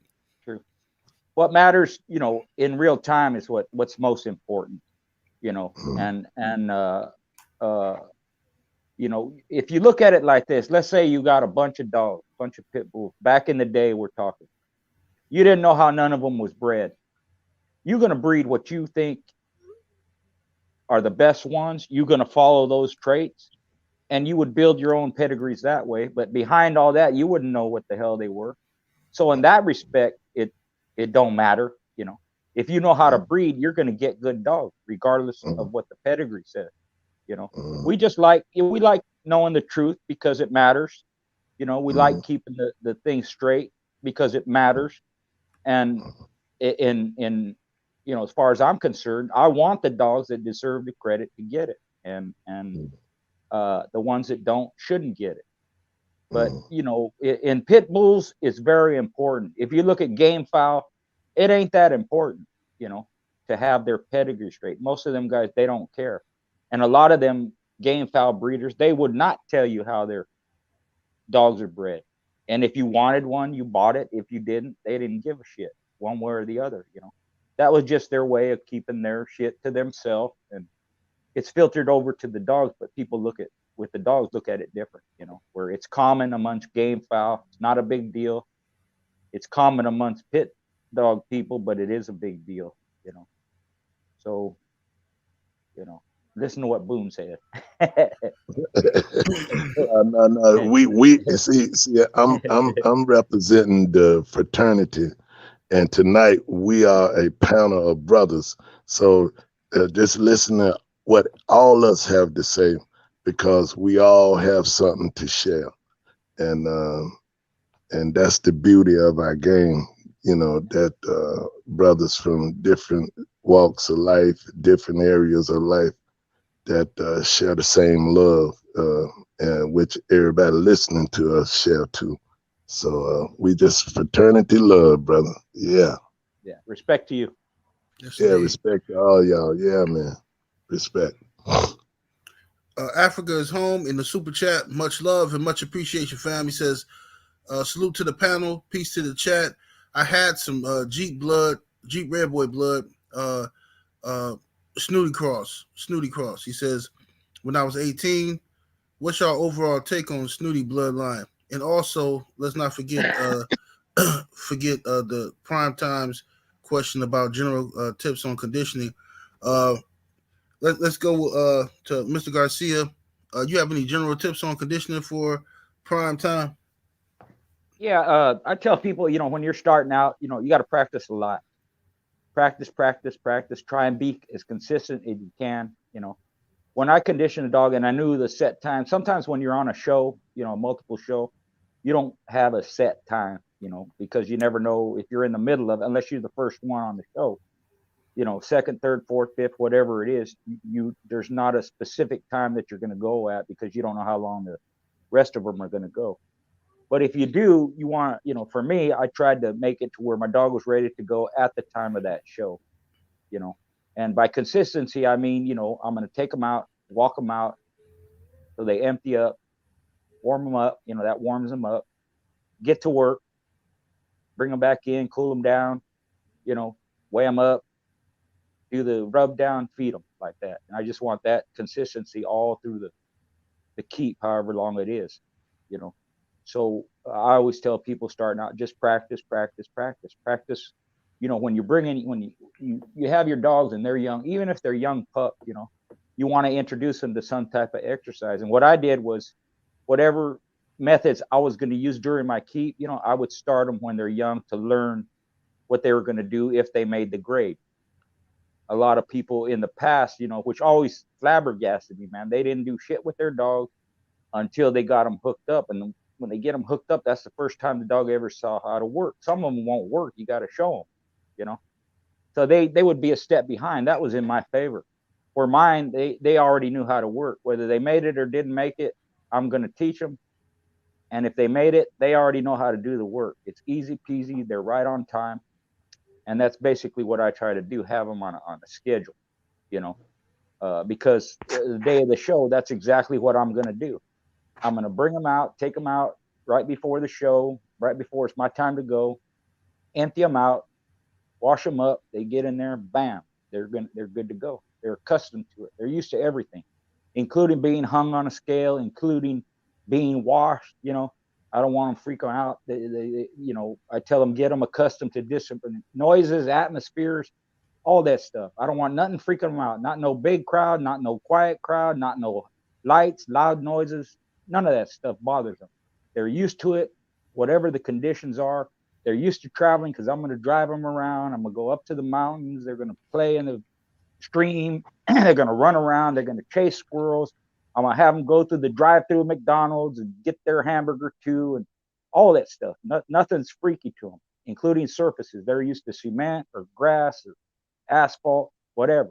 You just want to have a dog that's used to whatever happens. They're okay with it, and within that, it helps the dog when it's time to go. They ain't restless. They ain't up walking around, looking around and worried about shit. They're used to just settling down, resting. It's time to go. They're with the program, you know. So rather than you know, telling people, you know, put your dog on a mill, do this and that, you know, that comes later. It's more getting them ready for that time when they become an adult where you can work them. And when you do, you know, there's all kinds of keeps. There's all kinds of methods, all kinds of ways. No one is better than the other one. Whatever works for you is the best. But there ain't no best because, like I mentioned before, everybody does it different. Everybody feeds different. Everybody, even within a team, Havana Boys or STP or OTK, whatever it is, they all do a little bit different. Some feed different. They work their dogs different. Some use a mill. Some use a slat. Some use a carpet. Some use a you know, a spring pole, flirt pole, whatever it is, you can get a good dog. You can get a dog in good shape. So whatever your method is, or whatever available to you, you know, if you live out in the country, you've got a lot of space, take advantage of it. You live in town, there's a way to do that. You have a small yard, use that to your advantage. But whatever you do, practice, practice, practice. So that's some of the tips I give. Yes, indeed. Let me go to the next question. I want Ram and Mr. Boone to answer is Snooty blood. What's your take on Snooty blood? Are you familiar with Snooty blood, Rastaman? Yeah, I've seen a whole lot of it. You know, kind of palomino looking dogs with black nose, big long hangers. You know, that's what I've seen in our area. I think the Snooty dogs are good. You know, they're good dogs in the Snooty family of dogs, and I think all lines of dogs are good. I don't care what line it is. I believe that when you breed them, if you know you take care of them and you give them a fair chance and opportunity, you know that subject to get good dogs out of them. Sometimes you will, sometimes you won't, but that don't mean you ain't gonna never get one. It's just a matter of the process, continuing your process until you do. And then sometimes you can make a breeding and you can get 3-4 that turn out to be good enough to go to a show, you know, a confirmation show. So, you know, and if you do that, that's good. They might not all make it, or they might all make it, you know. So I just think we find different lines that we like and we choose to deal with. And, you know, I remember in the early days, you know, it was more like if you had a Snooty dog, if Snooty dog ain't shit and you ain't shit. And if you had a termite dog ain't shit and you ain't shit. You know what I'm saying? Right. And so, you know, it's just a lot of things that go with people having the dogs. And to me, I just think when you breed them, you check them, whatever turn out, and whether it's a Snooty dog, termite dog, a REDBOY JOCKO dog, or Eli dog, or Mexican Eli dog, or whatever type of dog, you know, you can get good dogs out of all family of dogs. Yes, sir. Ram, what's your take on that, on Snooty blood? Yeah, I haven't seen a lot of it, but I had a partner who retired out the dogs and in the church right now, so I ain't gonna call his name, but he had some real good shit that was some of the most well-rounded dogs in and out of the square, you know, like in the square they was Dennis, you know, they remove all that shit for you in short order. Real good dogs, and they proved to be, you know, deep game dogs as well. Only drawback was, you know, they would lose their teeth a lot, you know, just a lot of inbreed going on to keep that strain going. But outside the box, they was, you know, weight pull champions, obedient dog, you know, good, just real good all around dogs, real smart, you know, real calm, even dogs. You know, they didn't turn up and just scream the block down when they seen the leaf blow by, but they wasn't no bitches. You know, they knew the difference between, you know, inside the square and then outside of it. You know, outside of it, they could be dogs and do dog shit. So, yeah, my pops had a chance to get some too, but it was one of them times where, you know, got a whole lot of good dogs already. He was bullshitting on going to get them before he got out the game, you know. But they was real good dogs from what I've seen. Some of that old Ice House stuff, it was real good. Come out of the, I don't remember which of the Carolinas, but yeah, it was some real good stuff. Right. Yes, indeed. All right, let me go to this next question. We had our modern day breeders more concerned about breeding for paperwork, you know, saying chasing dogs in the past, or about the function of the dogs. Let's start with you, Mr. Garcia. Yeah, it depends on which breeder you're talking about. A lot of people breed dogs. That don't make you a breeder. A lot of modern day breeders have been breeding dogs for a long time. And if you were a competitor, if you did, like we spoke in the past, if you did it all, if you bred your own dog, raised them, fed them, condition, handle, all that stuff, you have for me, that's the optimum, peak of being a dog man, if you want to say it that way. There's always going to be people that just breed dogs, and they breed on paper, which the pedigree matters, but it only matters if the dogs are good. People that hold that standard of breeding good dogs, following traits, building their own pedigrees, there's always going to be those types too. So, my thing if I was going outside my yard to get a dog, it would be to one of those people that did that, bred their own dogs, raised them up, whether I got a pup or grown dog or breed to their stud. Those were the people I was looking for. People that were active, competitive, successful. There's some guys, even back in the day, they weren't competitors, but they were good breeders. People like Mims. Even if you want to say like COLBY, he didn't really match dogs like that. Henry, good breeder way back in the day, but he didn't really match dogs. Corvino, you could say that too. He's one of the greatest breeders around. If he did match dogs when he was younger, of course, later in life he didn't, but he had other people do his dogs for him, some famous dogs, consistent breeders that put out quality animals. And there's nothing wrong with that. I'm not saying one is better than the other. It's just, for me, that's what I wanted to do. I started out just as a competitor, and I realized that I'd probably do better if I had my own dogs. So I went that way. But that doesn't take away from all the breeders that did produce good dogs. And they weren't that competitive, So it's nothing to take away from that. There's tons of them that were good, And but in today's time, because of the popularity of the breed and everybody, gets a pit bull, they want to breed it. In that respect, yeah, there's a lot of dogs that are just being bred just because they're pit bulls. But there's always going to be those types that hold to the standard and breed them for what they were bred for, whether it's in Mexico or somewhere else, always going to be that, there's always going to be competition. Yes, indeed. Walking down Ram, what's your take on it, man? Man, I don't know what the fuck these niggas doing. I be minding my business so much, bro. Shit, I ain't getting dogs from them. If I want to get good dogs, I know exactly where to go get them, like Mr. Garcia was just saying.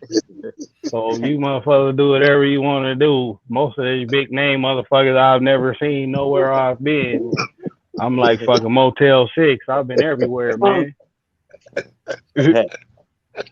Yes, indeed. So I don't know what they doing, breed, the better the dogs. I say that. I don't consider myself to be a breeder. Some people say I was a pretty good breeder because I bred my own champions off of my champion dogs. But I figure if the motherfucker I got them from could do it, I'm way more smarter and talented than him. Shit, I should be able to do this shit. And that's my approach on life. It might sound smug and arrogant, but that's how I made it through this long. I ain't finna change, and I'm successful as fuck. And no matter whatever I do, you feel me? Even if I don't like it, I'll still be successful at like fucking a fat girl. I'm all the way live with Brother Ram to the maximum. All the way. We're gonna push it to the limit. Scarface, Yes, indeed. Hey, in Africa, when Ali was getting ready to fight Foreman, they said, boom, my yay, Ali. Boom, my yay, Ali. And they were saying Ali was the great warrior, right? So I'm saying, boom, my yay, Ram. Boom, my yay. Right on. I appreciate that accolade, man. Thank you. Yeah. I just gotta keep it real how I see it. Like I always been like that. I'm my own business. I'm in the business of minding my own business, and business is doing good. You feel me? Yeah. Hey, Ram, I'm with Always the been like vibration, that. bro. Love it, man. Goddamn, go Yes, get him, sir. Ram. Yeah. That's how I am, and it worked for me. Just I mind my own business, and I fuck with people who mind their own business. If they got something I might be interested, they think I might be interested, they'll let me know. I just get good dogs from good dog men who at the top of the game. So everybody else, if you're not up there yet, just keep working at it. You'll get there. It ain't like I just got here. I had to put in the footwork too. Just stick with it and stay solid, and you'll be in the same position. Yeah. And we're gonna change his name to Tough Lion Ram. I'll take that. Yes, indeed. Hey, I love it, Ram. Hey, even though this is my first time being on the panel, and I heard you on the panel before I checked the station out, right? And when I heard you talking, I just found it interesting listening to you and Schoolboy and Kevin. But it was just something about Ram. It's like that bulldog that you need in your corner. I'm coming. You ain't gotta worry about that. You gotta take every hair off me. You gotta kill every hair. I'm coming. I just say shit a lot of people be thinking, man. And I figured it's better just to say it respectfully, of course, and get it off as opposed to wishing you would have said it. Fuck that. Shoot your shot, no matter what it is, man. At bitch, at work, whatever. Go for it. Send it. Yeah, I race cars too, though. So, I was feeling when you was telling the story about the good brother, Mr. Fox, rest in peace, earlier. I was like, I feel that, You race cars, you a different type of dude. You ain't no bullshit, nothing, because, you racing your life be on the line, one false move. I done been crashed and hit, racing Mustangs, and they, hit me, boom, flip me, all that, been in the hospital, broke ribs, all that, but I'm still gonna race. Fix my shit, and I'll be back. That's what I'm talking about. Ram. Hey, man, ram to the maximum. Yeah, we gonna push it. I'm a habitual line pusher. Hey, Ram, I'm rolling with you and Schoolboy all the way live. We rolling with you too till the wheels fall off. And when they fall off, we gonna ride the rims. Fuck it. Yes, indeed. All right, go ahead, Kevin. Get us. Hey, Kevin, get us in check. That's all good. Y'all cooking. I'm gonna read these couple super chats, then I'm going to Mr. Boone on this. Prime time Red Boy JOCKO for life. Back in that super chat. Much love and much appreciation, fam. He says, these last $5, God bless. Thanks for the knowledge. Salute to you, family. Salute. Yeah, salute. Yeah. Hampton, USA Kendall. Salute to the brother in the super chat. Much love and much appreciation. He says, great show. Thank you, brother. Salute to you. Respect to the eye. Yes, sir. Now, Rasta man, what's your take on that? Are people? What's the question here? He says, are modern day breeders of working dogs more so focused on, I guess, breeding for paperwork, or in chasing past dogs in the paperwork, or are they breeding today for function? Well, let me just say this is one thing about the pit bull feeling. When it hits you, you don't feel no pain. Everybody want to breed a dog. Everybody want to walk a dog. Everybody want to show the dog. Everybody want to take to a confirmation. Everybody want to do everything with a pit bull more than ever in the history of the game. More. Look at it. Let's go back to the 1800s. Look at how many people in the world today that's dealing with the pit bulls and was back then. See, the numbers are greater today. So we got more people doing more things. Now, how much they understand of what they're doing, it could be questionable, and then some are doing what they're supposed to do, because we got some guys making some good breedings and getting some good quality animals, young, old, middle age. You know what I'm saying? So my take is the game is probably in a better place as far as the volume of dogs than it's ever been in the history of dogs. I don't know what y'all think. I gotta agree. There's more good dogs around, you know, more good breeders. You just gotta take the time and find them, like anything else, you know.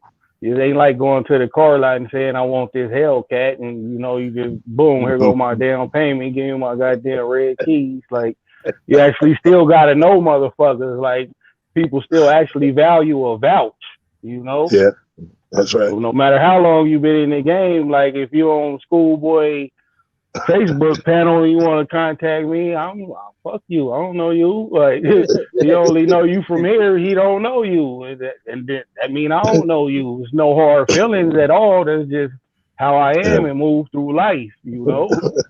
Yeah. There's definitely, you know, it's worldwide. That's for sure. You know, and going back, like Rossman said, to the 1800s, maybe they didn't even conceive that back then. You know, that the dog was going to be spread out so much. And even back then, you know, Colby said dogs all over South Africa, sent them to Cuba, you know, you name it, Australia, but few and far between. Now, just about every corner of the world, there's dogs. But again, like he said, you know, it just depends who got them, what they do with them, you know, and you take it for that. You know, like Ram said, you got to find out who got the good ones. You know, that takes time. People, if you with the dogs, if you really love them, it's gonna take time. It's nothing fast. It's not no quick way to get it unless you're born into it, or you know, like Bach, he mentioned, you know, he got in with somebody great right from the beginning. That happens. It's not as often as the other way. It's generally you're gonna spend a lot of time. You're gonna go through a lot of money, a lot of work, a lot of blood, sweat, and tears, and you have to be dedicated. But that being said, if you are, you'll get there. Yeah. We ain't, as far as that goes, ain't none of us special that way. Anybody, if you have a desire to do something, you'll do it. If you don't, you'll be in it for a little bit, you fall out, like, which happens a lot. But if you really love it, you want it, you'll get it. You know, that's life. That's right. That's right. Yes, indeed. Salute Brandon Blue, M Line, the homies. I see y'all. Yeah, salute to everybody in the chat. Y'all smash the like button. Get the likes all the way up, man. Ram, you had a question too. The importance of having a good second in your corner. Well, Ram, yeah, I was gonna like do a write up and post it in Schoolboy group. I like fuck that, man. Our motherfuckers already sending me friends requests and shit from that shit. So I figured I'd talk about it on here. And that's, to me, a good number two is your first line of offense and defense. Because for one, you know, he gonna watch the opponent's dog. And if he know what to pay attention to, you know, he can tell you. Right. We're speaking on from a historical standpoint as well. Well, yeah, man. Shit, I work on cars now. I ain't even got time if I wanted to. You know, fuck with no shit like that. Yes, trying to build an empire, man. Fuck them dogs. I'm here to help. You feel me? But you know, he could watch when he in there washing for you. He could come back and tell you that the dog dry, is he soft. You know, that's your first line of offense. If he know what to pay attention to, he could come back and give you the intel. And for the defense, he could say, because he watching when your dog getting washed. So he could pay attention to if they, you know, watching a specific spot on your dog real hard. He can make sure that, you know, they ain't trying to put soap in your dog eye or in his mouth. You know, anything a little slick deterrent they can get away with while they in there washing. You know, he paying attention to that too. So say they paying extra attention to your dog's diapers when you washing, you know, and he come back, you know, give you the intel. You go, all right, I might have to try to get handled early to keep this motherfucker out of my shit if he barnstorming like that. You feel me? You can start to formulate a game plan. You know, you got to be quick on your feet with it too. And two, if you is using sponges, you know, I had motherfuckers try to throw me dry sponges and shit. Number two, will catch that too, you know, shit like that. So just, y'all go over a game plan, you know, before you get there. And if you more experienced than your number two, you know, just tell them what to look for, what you want to see, and what you want to know. You feel me? What to pay attention to. Look for the rub. You know, what part of the towel did he use if we're using the same towel? You know, if he washing first, you want to use that same part of the towel if you don't use half of it because it might be something on the other side. You feel me? Just little shit like that. There's in a nutshell. You know, I got my cliff notes in front of me right now. Yes, indeed. Yes, indeed. And I got that though from thinking while I was listening to Mr. Boone and he was saying how he #2 for Mr. Perry, you know, so take his shirt off and all that shit. You matching the dog, and that's a good point to pay attention to. If you got a buckskin dog come in, you know, with the tan overalls on, match him as much as possible. But go ahead, my bad, bro. No, good stuff. What's your take on that, Mr. Garcia? Yeah, you know, that's you partners. Like Ram was saying, you know, you should have your game plan. They should know what to do, what to look for. But one thing I even, you know, back in the day, I used to advise people of this, you know, pay attention to your dog. Get used to keeping your focus on the dog. You can hear with your ears. You know, I could hear above people screaming and hollering. I could hear my second. I didn't have to stop and look and go away from my dog. It takes away from your dog when you do that. You can hear, you can answer. Same thing when I'm reffing. A lot of refs, they go talk to the crowd, or they go, you know, someone calls their name, they turn and look away. I didn't do that. I can talk to you just like this, and I keep focused on my dog. So when I was handling, my responsibility was to pay attention to my dog, watch my opponent, watch my opponent's dog, but more watch my dog. And outside of that, my second is watching everything else. He's watching the other corner. He's watching what the ref's doing. He's watching what my opponent's doing too. But a lot of people lose that focus, and it could cost you, you know.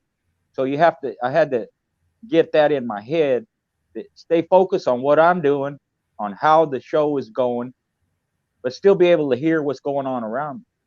And you know, I was used to it because that's the way I am with my family. I don't have to look at my wife, hear what she's saying. I can hear my kids when they're running around, dad, this and that. You know, it's kind of like multitasking. You can pay attention to what you're doing, but you can hear what's going on around you. You can have that peripheral vision if you need it, you know, to see. But that's the advice I used to give. You know, pay attention to what's going on. Pay attention to what they're doing. Pay attention to what's happening. Watch for your fangs. Have your second look for fangs. You know, call your turns when you think it's a turn. You know, the second will tell you, you know, you're faced in the corner. He can tell you if it looked like the dog coming across or not, you know, and that can help you whether you're going to let go right away or you're gonna you know, hold them back a little bit. When you got, you know, they get 25 seconds in the corner normally. You got the referee will say, face your dog. You got 5 seconds to set your dog up. So that's where my focus is. I'm handling my dog. I'm making sure his feet are planted. I'm making sure he's standing up. Because a lot of times, you know, dogs, they'll be standing on their paws backwards, right? So they're standing on the back of their paw. They don't even notice it because they're looking at the opponent, or they're looking at the crowd, or they're looking at something else. You should be paying attention to your dog. So I would always flip them around, set their feet up, make sure they're standing up, holding them the way I'm supposed to hold them, and then look across. You got 5 seconds, seems like quick, but that's enough time to do all that. You know, when I made a handle and I'm going back to my corner, first thing I'm going to do is check my dog, see if he's fanged. You know, maybe I missed it, but I'm going to make sure his gums are clear. Then I'm going to set him up, wait for him to say, face your dogs, turn them around, get them squared up as much as I can. Even if they're hurt, you can hold them up. And then, you know, on release, you either decide you're going to cut them loose right then, or you're going to wait, or whatever it is you're going to do.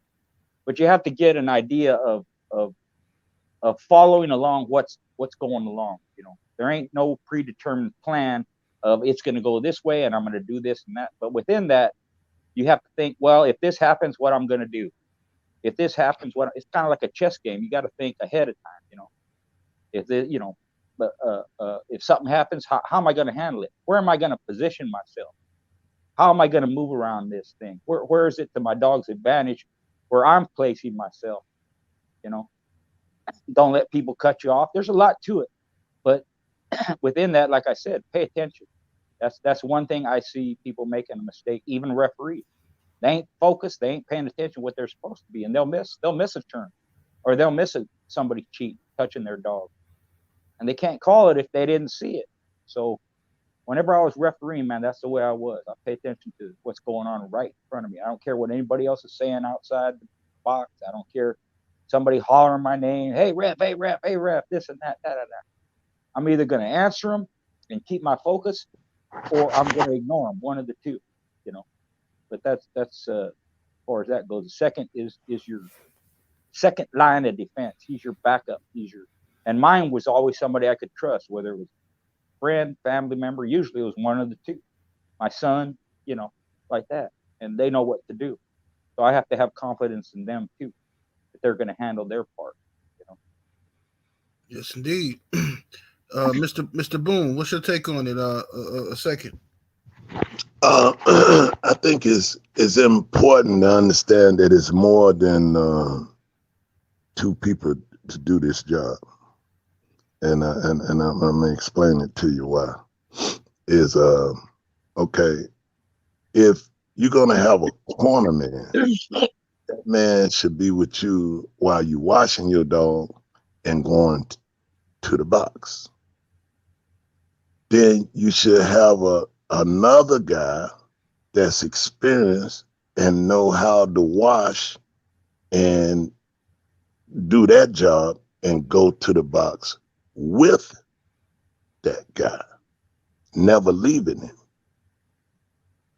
And you should have a couple more to be in the corner over there on the opposite side and the other corners, so you'll know what's going on around the box. You see what I'm saying? Right. And it ain't got nothing to do with being paranoid, but it got everything to do with understanding you going into combat.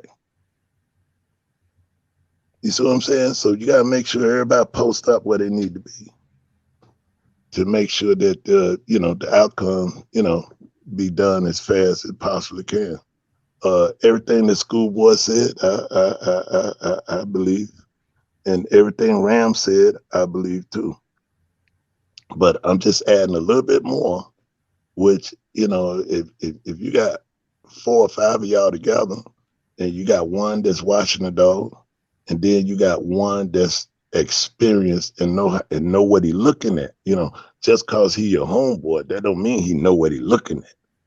You got to be able to see the action and what position is putting you in to win or lose.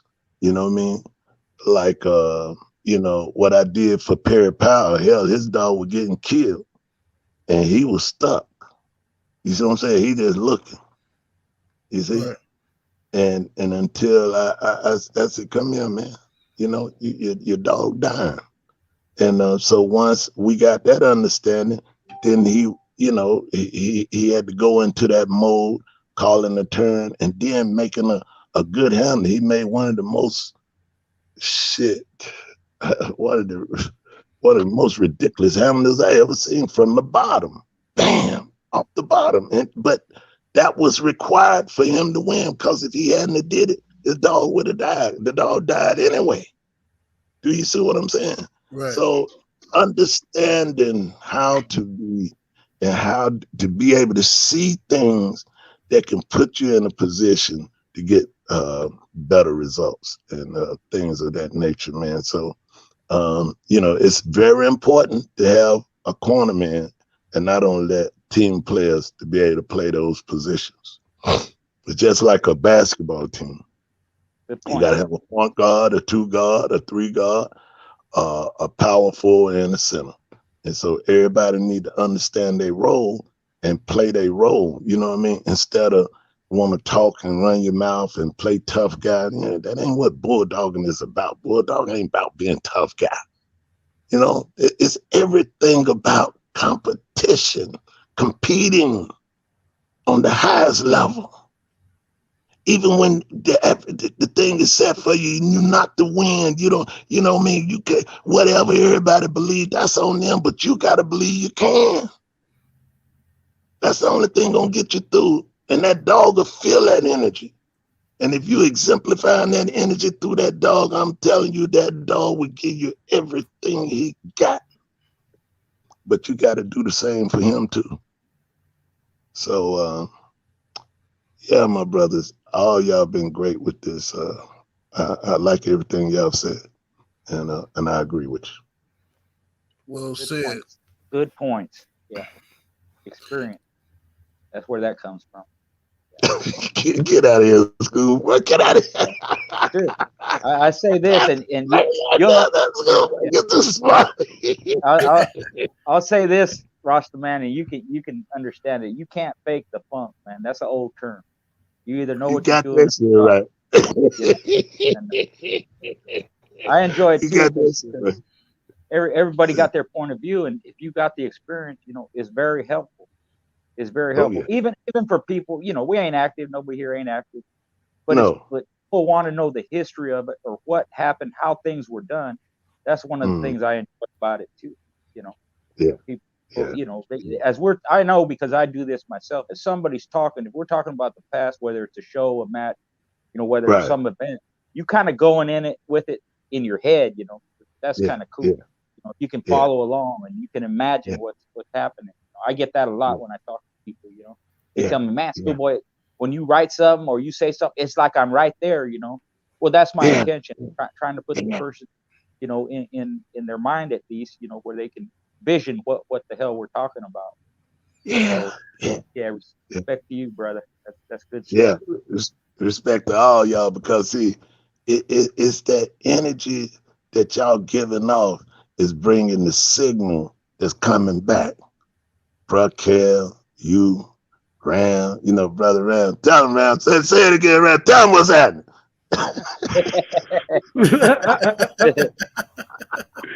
You call me over here hitting this blunt. Hey, y'all heard it, right? Ram hitting the blunt. That's how he feel about y'all. I love this shit too, though, man. That's why I do it. Like, I actually look forward to this shit. Be happy when we get people like you. Our super geek schoolboy hopped on permanently. Mr. Bakary, like, to me, he's big to me. Like, some of the cats look up to me, but I look up to y'all. Like, gotta pay that shit forward as far as their respect go. Like, these my OGs. I could be they OGs, but I got OGs too. I still look up to them and respect. Two of them on here now. I'm happy as fuck with this shit. You feel me? Yeah. Hey, look here. I'm gonna take me a split too, little bro. Shit, man, you doing the same shit. Yes, sir. You ever get the chance to meet in life, I'll make sure to have a fat bag for you. We're gonna smoke the whole bag, the whole ounce. We're gonna roll up some joints. You feel me? And smoke them all. I'll tell you, one of my young brethren, was it TD? Is it TBK? Is TBK or TDK? And but anyway, man, we were sitting down. He was like, man, I got some shit for you, man. I smoked that goddamn shit. I told him, motherfucker, I don't never want no more of that shit. Hey, look at it. I was trying to drive home, right? It took me about 3 hours to get home. God damn. They done put some moon rock in this shit. I ain't never had this shit in my life, man. Man, I don't never want no more of that shit. You don't want to smoke with me then, boy. I get high like that. No, it's legal out here, though. Yeah, it's legal out here. We can go to the store and buy all that shit. It took you 3 hours to get home, and you live 10 minutes away, man. No. I lived an hour away, but I just couldn't go fast, man. Normally you can ride about 55, 60, man, or 70. Shit, man, I was doing about 30, man. Yeah, you I was know. trying to get home. I said, Lord, please let me get home. When I got home, I swear to God, man, I opened the door and fell on the couch. I ain't moved, man. He was doing old school Model T speeds. Yeah. He called me. He said, Unc, did you make it home? I said, boy, I called hell. I said, let me tell you something, man. I don't never want no more of this shit from you, man. You hear me? God damn it, you smoking that shit. Don't give me none, man. Cause that shit, man, that shit put you on your ass, man. You know what I'm saying? Woo. Yeah. Yes, That sir. shit. Yeah, I got a low weed tolerance, man. I just shit, you give me a couple puffs, I'm cool. You know what I'm saying? A couple puffs, I'm passing it, and I like to drink. I have me a drink and I'm good. I don't want no more of that shit. Let me see here. TJ Fisher in the super chat. Much love and much appreciation. Family says, What's up, brother? What's up, TJ? salute. Good to see you here. He says a good second. Also, watch the handlers handling against you. He says, make sure he wasn't stepping on your dog feet or blocking your dog from a handling aspect. Says also watch the other side's second and the crowd. Salute. Appreciate the love, man. Yes, sir. Yes, sir. He's TJ, a very experienced dog, man. I've spoken about his female when we're talking about blues. He's the one that had that 4-time winner champion Whiskey. Okay. Yeah. Yeah, she a blue dog. He had a bunch of them, man. He even Hey, if he's still here, not to cut you off, but before I forget, ask him, was Virgil really her litter mate or not? We was having a debate about that in the group text. Yeah, no, I'll ask him, but I don't think Virgil was her litter mate. I think he bred to Virgil, you know. Yeah, I came across a pad of that and I was like, yeah. You know, got me to thinking. No, because she's got if it's a Virgil I'm thinking about, she has a little gambler's bit of Virgil. Yeah, she has a little bit of staff blood in her, you know. But I don't think she had the Colby stuff that Virgil had. So I don't think they're litter mates. But she was a bad bitch. Everybody I talked to, you know, not just him, but other people, you know, Keystone Kid and a lot of them guys on the East Coast were very familiar with her. They put her up there with some of the best, you know. And you know, he was a good handler. He it wasn't his dog, but he made one of Big Red Sun's champion Stoley. He handled and conditioned him for all his shows. Bunch of them. I'm forgetting the name now. We talk about him all the time, but I appreciate his comments. Yeah, he's right about the handling. Guys will step on your dog. They'll push your dog. They'll cut you off. You know, and you know, back in the day, I knew a lot of people. You know, and I got around a lot. And if you're around enough people, you'll see people that cheat. So what that taught me was how to protect myself against that, against not letting people cut you off, watching the other guys so you don't mess with your dog too. There's a lot of aspects like Ram and Rossman was saying, there's a lot of aspects to it. So it was through experience you learn all that. But that's the one thing I learned from cheaters is how not to let them take advantage of it. You know, I would never cheat. That ain't my way. I want a nice, clean fight, and I want a good, unbiased ref, all that stuff. And, you know, I can say that too. Just about everybody I went into, you know, they weren't that way. I didn't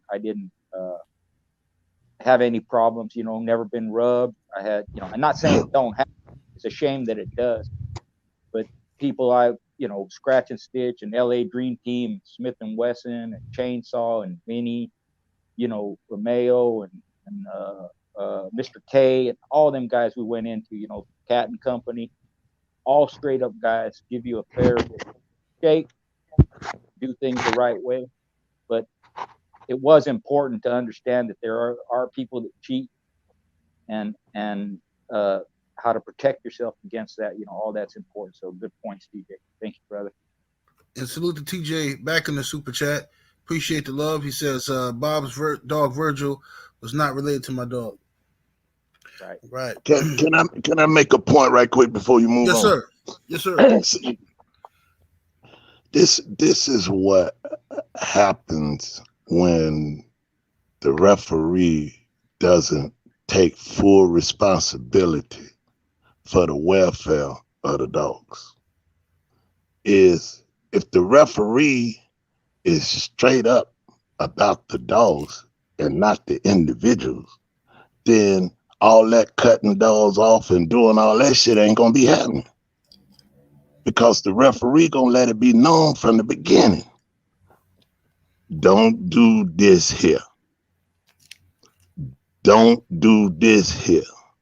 I want you to both stay back, give them space, because we're here to watch them operate, and we're not here to see how tough you is or how slick you is.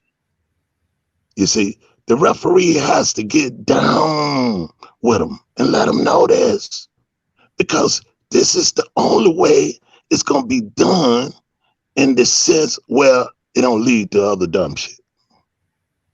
Because when you start tripping folks' dogs and start doing all kind of dumb shit, it lead to dumb shit.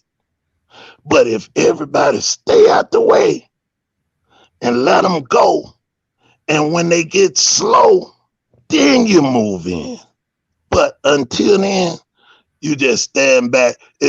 I wish it was a way they could take like a swing chair, like, or not even a swing chair, a rocking chair, or a chair, and lower it in the pit, and then just pull the handlers above them, and you can just talk to them, and you ain't down there, and you let them just go for it for about an hour, you know, and see what's happening. It's just the thought, you know what I mean? That's the thought. Because see, this way, it'll solely be on them too, and ain't nobody in their way. That's the art and beauty of the game, is to let them decide who gonna get it done. Not individuals trying to do slick shit and all that, man. Get out the way, man. Get out the way. You know what I'm saying? Right. But you can move on, Kevin. I just wanted to say that. Yeah. Salute to you. Appreciate that. Salute to Bam Bam Tweet, the super chat. Much love and much appreciation. Salute to TJ back in the super chat. Much love and much appreciation. Said Richard, it was an honor to HC. Handling condition champion. Stroley, who was that? Stroley, was your Stoley. Yeah, he was the one I just mentioned, was off of Big Red. Okay. Yeah, he made champion with him. It wasn't his dog, but he was the handler in condition for all 3 shows. Okay.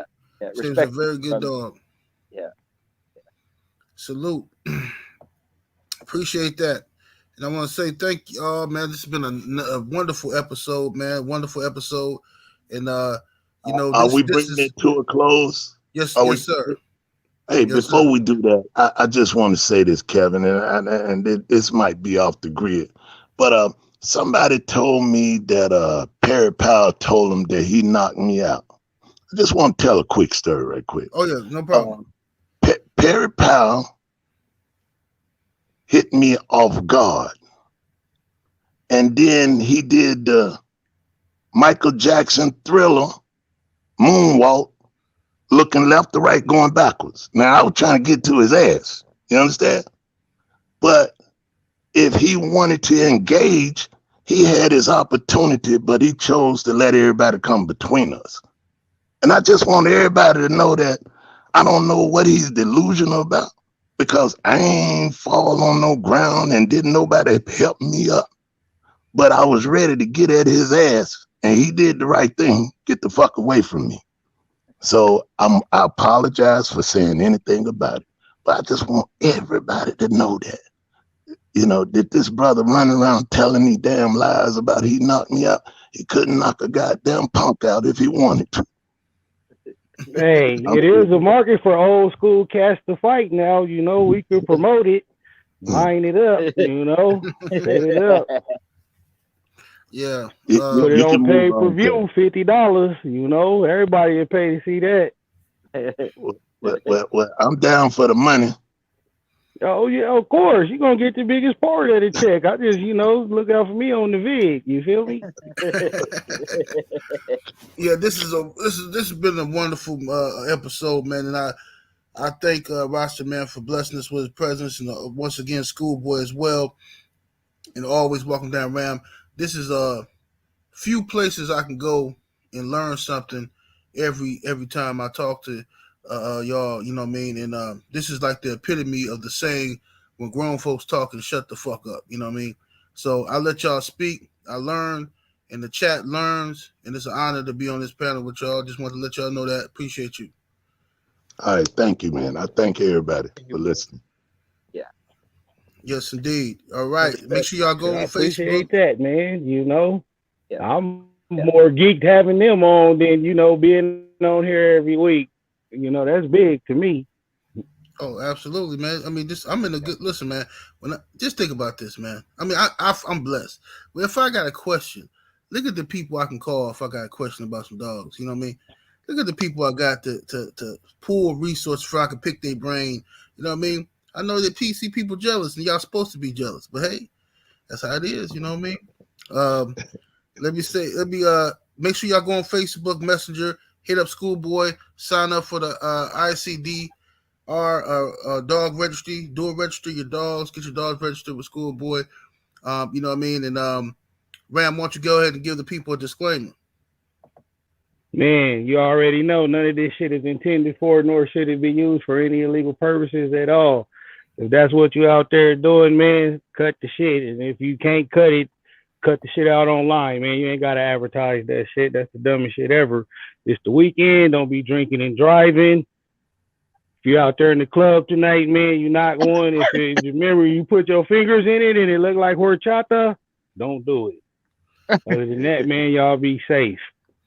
Yes, indeed. And Peace to the chat. Respect to everybody in the chat. Keep up the good work, man. 78. And Rasta, man, it was an honor talking to you, brother. Ram, as always, good looking out, brother. Hell Big yeah. up to the whole posse, Kevin, Schoolboy, and Ram, Brother Ram. You know, Brother Ram going to get that thing, boy. I love Ram, man. That's my dude, man. Yeah. But hey, anytime, man, I'll be more than happy to come back. You know, if it, you most know, whenever. definitely. All right. Hey, Okay. all right. Thank you for your time, brother. Yeah. All right, Yeah. y'all. We'll see y'all next week. Thank y'all for joining us. Smash that like button on the way out. We up out of here. Peace.